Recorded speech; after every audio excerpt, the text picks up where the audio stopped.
Hey everyone, back again. Today I'm going to talk about the differences between Jean Baudrillard's work in Simulacra and Simulation and Guy Debord's work in the Society of the Spectacle, because many of you have asked, what is the difference between Jean Baudrillard and Guy Debord? I mean, they both write about the spectacle, they both write about simulation. What makes them different? And here I'm going to explain exactly what makes them different.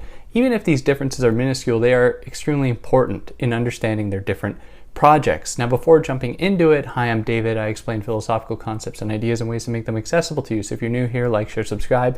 You'll be able to see videos I release every single week, sometimes twice a week if you're into that. You can follow me anywhere else, like on Instagram or Twitter. On Instagram at theory_and_philosophy, or on Twitter at David Guineo, or TikTok at Theory Philosophy. Links in the description. If you found this on YouTube, you're going to be able to find it as a podcast with all the same names on pretty much any platform, if you'd prefer that. If you found this as a podcast, you're going to be able to find just the video on YouTube, or the video and audio on YouTube, if you're into that. If you want to help me out, do all those things I just said, like, share, subscribe, follow. You can also help me out monetarily via Patreon or PayPal, but no pressure to do that. Take care of yourselves first. And yeah, let's jump into the differences between Baudrillard and Guy Debord. And I'm going to present both sides. I'm going to start with Guy Debord and then present Jean Baudrillard, and you're going to tell me whose side you're on. Who do you agree with more? Who makes a more persuasive case for the spectacle, in understanding the spectacle and understanding our present predicament in our saturated world of communicative technology, of television screens and computers and social networks. I want you to tell me who's more correct. So to begin with the Society of the Spectacle, Guy Debord makes the case that as economic production reaches a certain point in which there is the production specifically of commodities, and here he's drawing upon Marx to say that under capitalism, at least one of its defining characteristics is that it is a system that produces commodities. Guy Debord says that within this system, this capitalist economy, what we find is a steady displacement of real life from one's personal lived experiences, their community's experiences. That real life experience is displaced into another zone. This is a zone that is much more abstract, and it takes place on television screens and radios, on the telephone, instead of in direct interpersonal communication where people work for themselves to attain the goals and products in their own lives, to do things for themselves and their communities. Now, his project is a lot more complicated than that. So in order to nuance it, I want to highlight his direction of the spectacle. That is, he is suggesting that it opens up a domain. It is the product, I should say, of a certain stage of false consciousness in which people are so alienated from their daily lives, working in a capitalist economy in which their labor isn't actually appreciated or valued in what is being produced. That is, they go to work to make products that someone else is going to make a profit off of, that they are not going to see the profit of. And so in this case, people are expected to some extent, and as a means of survival, they have to turn away from this world into another world. They need to turn into the realm of fantasy, into the realm of reality television, into the realm of entertainment, in order to distract them from this world, in order to make it so that they can actually return to work the next day.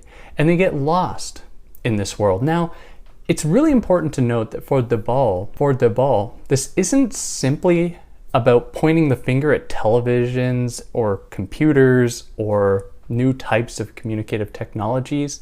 He suggests that the spectacle extends much beyond that.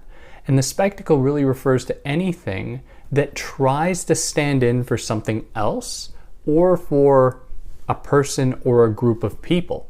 So he points to many historical figures, specifically paying interest to historic Marxists like Stalin and Lenin, to suggest that they were also victims of the spectacle, in that they sought to try and represent the working classes and to stand in for the working classes in order so that the working classes would not actually fight for themselves on a more local specific level, at the level of their direct, immediate experiences of economic exploitation.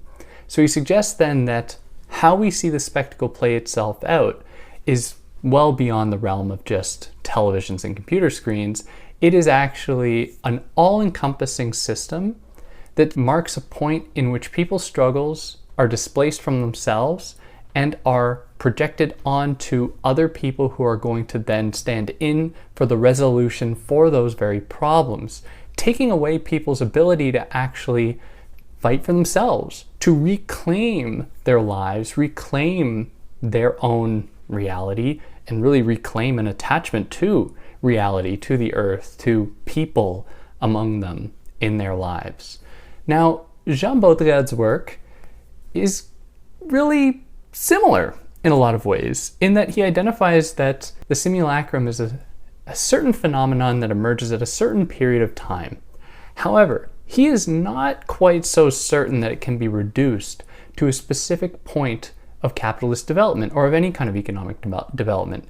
He is instead concerned with the ways in which the simulation or simulacrum, I'm not going to get into the differences between the two here, how the simulacrum does something else beyond just try to distract people from reality, to take them away from reality. And what Baudrillard identifies is that within the simulacrum is a concerted effort to try and make the world real, which might seem totally strange. You're like, David, what the hell are you talking about? Make the world real.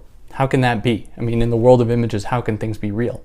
Well, Baudrillard says that in the simulation or in simulacrum, everything can be reduced to an easily commodifiable and consumable form, in an image form. And like Debord, Baudrillard suggests that this extends well beyond entertainment, well beyond television screens and radios, where in our lives we seek to try and reduce the world to manageable, understandable categories. And so we reduce people to various understandable, graspable qualities that can be used to oppress them. Take racism, for example, in which certain ideas about specific races are used to justify their subordination to other races. This comes about, or at least one of the ways that this comes about for Baudrillard, is through a process by which people are reduced not to their actual lived real experiences, but instead are turned into an image that becomes more real than their lived and real experiences. So Baudrillard is cautious. He's like, well, we can't just say that the spectacle or that the simulation or simulacrum is a falsification of reality, as Debord says. Instead, Baudrillard says that if we suggest that, we are falling into a trap that suggests that there is such thing as a real objective world, when it is in fact in the realm of simulation for Baudrillard that the real world is created. And it is in that world in which this real world, this abstract world, in which certain dominant interests' values and their view of the world become real, where there is no actual real world. And Debord believes, I'm flip-flopping between English and French pronunciations of their name, excuse me, but Debord says that, yeah, there is a real world. We can go back to it. It is tangible, it is real, and it is from there that a proper workers' struggle can actually ensue. Baudrillard, on the other hand, is like, well, to suggest that is actually to reduce the world to a kind of simulation in itself, to say that it can be reducible, it can be made tangible and objective, which he says is totally false. If there's anything actually true about the world for Baudrillard, it is that it is undecidable. It is indeterminate. It is not really graspable or understandable. It is full of enigmas. And Baudrillard's approach is not to try and say that we must reclaim the real world.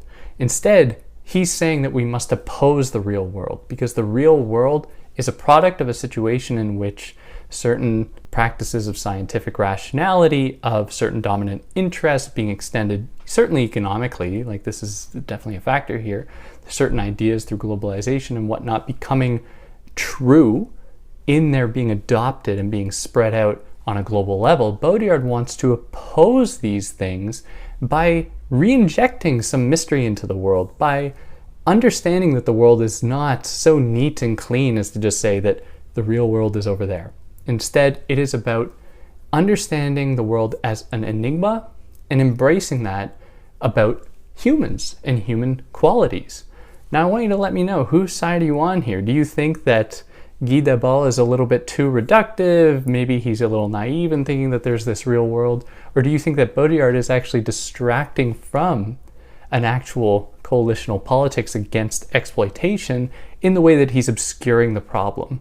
You know, I'm not trying to say I'm on one side or the other, but I'd really love to know what you think. If there's anything I got wrong or anything I excluded, definitely let me know as well. I'm looking forward to reading all your comments. On that note, if you like what I did, like, share, subscribe, and I'll catch you next time. Take care.